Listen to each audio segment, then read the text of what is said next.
এই মুহূর্তের সবচেয়ে বড় খবর, বাংলাদেশ নারী ফুটবল লিগে ইতিহাসের কাছাকাছি গোলের বিস্ফোরণ। কমলাপুরের বিশিষ্ট শহীদ সিপাহী মোহাম্মদ মোস্তফা কামাল স্টেডিয়ামে আজ যেন সাক্ষী থাকলেন এক ভয়ঙ্কর গোল ঝড়ের। শনিবারের ম্যাচে রাজশাহী স্টার্স এমন এক জয় তুলে নিয়েছে যা কাঁপিয়ে দিয়েছে পুরো লিগ। Score line 24-0। হ্যাঁ, আপনি ঠিকই শুনেছেন, কাছের উপর একাদশের বিপক্ষে রাজশাহী স্টার্সের জয় 24 গোলের ব্যবধানে।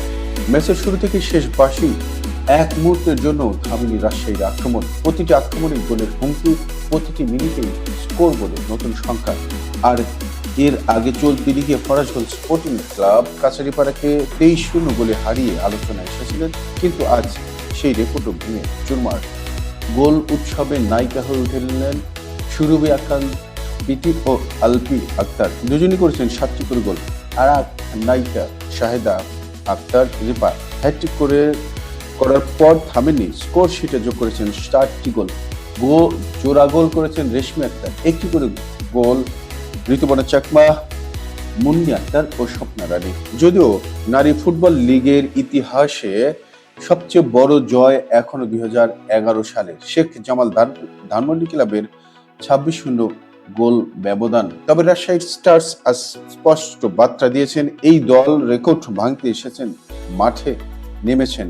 দিনের আর এক ম্যাচও কম নাটক ছিল না, উত্তেজনায় ঠাসা লড়াইয়ে ফরাজগঞ্জ স্পোর্টিং ক্লাব মাত্র 1-0 গোলে হারিয়েছে বাংলাদেশ সেনাবাহিনীকে। এই জয়ের ফলে লিগ টেবিলে এখন আগুন গরম। টানা 5 ম্যাচ জয় নিয়ে Rajshahi stars, Farajganj sporting club এবং বাংলাদেশ আর্মি স্পোর্টস ক্লাব 3 দলই যৌথভাবে শীর্ষে। তবে গোলের হিসেবে সবার উপরে রাজশাহী, মাত্র 5 ম্যাচের 55 গোল।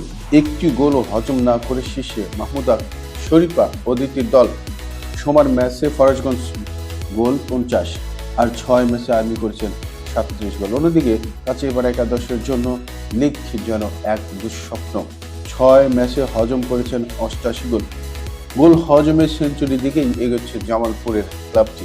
সব মিলিয়ে নারী ফুটবল লিগে এখন শুধুই খেলা নয়, এখন চলছে গোলের যুদ্ধ।